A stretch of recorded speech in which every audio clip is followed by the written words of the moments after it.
Selamat pagi Ibu, perkenalkan Bu, di sini dengan Bidan Istiasana, dengan Ibu Rina ya. Iya, dengan Ibu Rina. Adakah yang bisa saya bantu Bu? Oh iya, Ibu mau konsultasi mengenai kontrasepsi untuk perempuan ya Bu ya, seperti kondom untuk perempuan itu apa gitu ya Bu ya. Oh iya ya Bu ya. Sebelum saya mulai untuk memberikan konseling kepada Ibu, saya tutup tirai dan pintunya untuk menjaga privasi Ibu ya. Iya. Baik Bu, sekarang saya mulai. Nah, yang pertama, apakah Ibu ada keluhan terlebih dahulu mengenai alat reproduksi atau kontrasepsi yang sejenisnya seperti itu, Bu?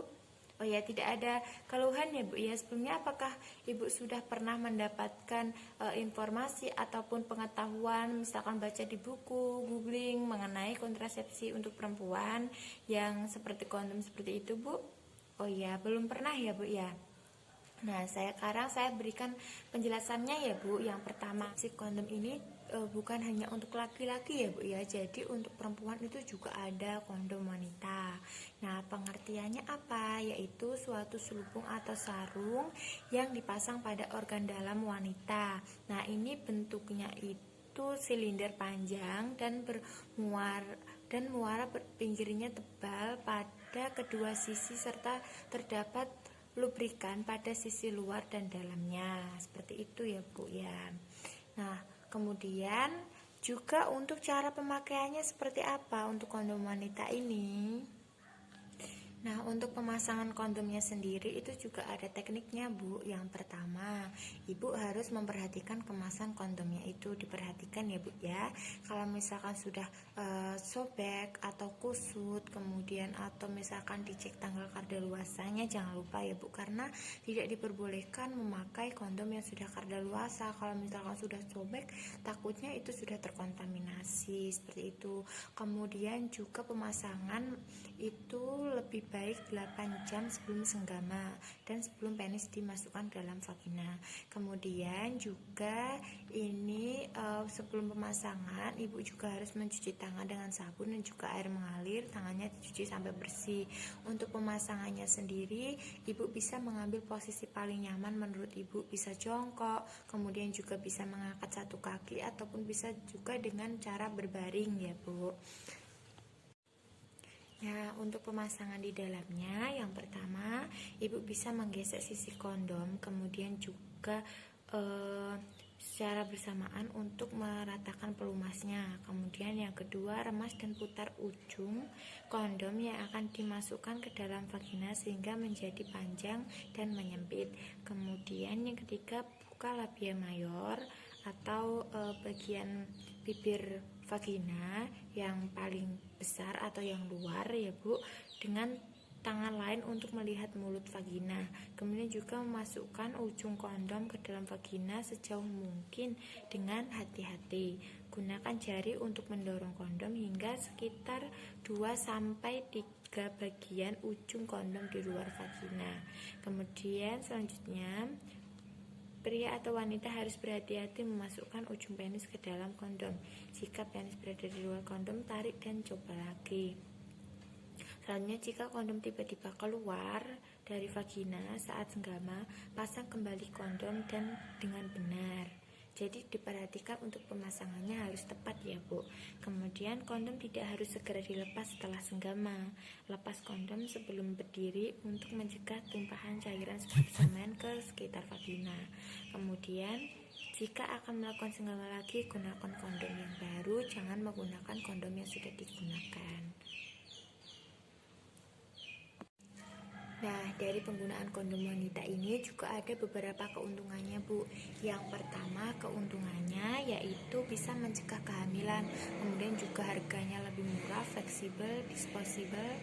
Kemudian juga dapat diandalkan dan bisa melindungi ibu atau suami ibu dari gangguan reproduksi seperti penyakit menular seksual. Kemudian juga tidak memerlukan pemeriksaan medis, follow up, tidak memerlukan juga supervisi. Nah, kemudian ini juga tidak mengganggu proses pemberian ASI atau proses produksi ASI, misalkan seorang wanita sedang dalam menyusui, begitu ya Bu. Nah, untuk penggunaannya selain keuntungan juga ada beberapa kerugiannya. Yang pertama yaitu beberapa banyak yang mengalami kegagalan untuk penggunaan kontrasepsi kondom wanita ini.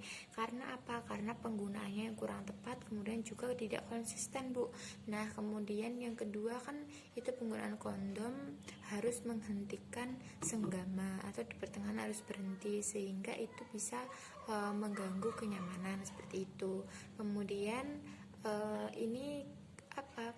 Untuk kegagalannya itu kendala kurangnya konsisten, kemudian juga pemasangan yang kurang tepat, sehingga setiap senggama kalau misalkan mau benar-benar KB-nya ini berhasil untuk kontrasepsinya harus konsisten dalam penggunaannya seperti itu. Adapun juga efek samping untuk penggunaan kondom wanita hampir sama seperti penggunaan kondom laki-laki, yaitu berkurangnya sensitivitas pada gland penis atau alat kelamin prianya ya Bu. Kemudian juga adanya efek samping untuk resiko terjadinya alergi terhadap karet seperti itu. Nah, untuk mendapatkan kondom wanitanya ini di mana saja Ibu bisa mendapatkannya di instansi-instansi kesehatan seperti di rumah sakit, puskesmas, kemudian juga di BPM, toko obat, apotek, dan instansi kesehatan lainnya ya Bu ya, untuk mendapatkan kondom wanita ini.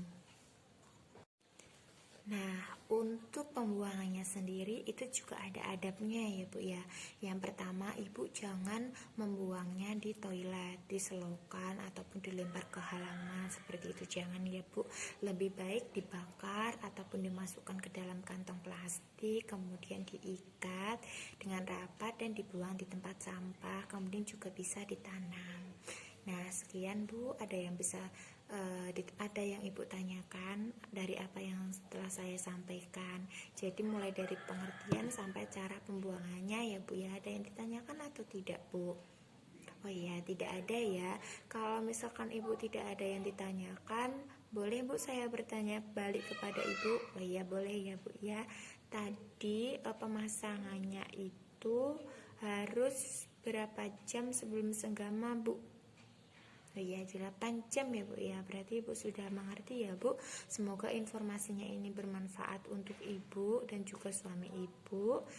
Semoga untuk KB-nya, kontrasepsi maupun keinginan keturunannya bisa terwujud. Sekian ya Bu ya. Terima kasih. Saya akan mendokumentasikan untuk konseling ini.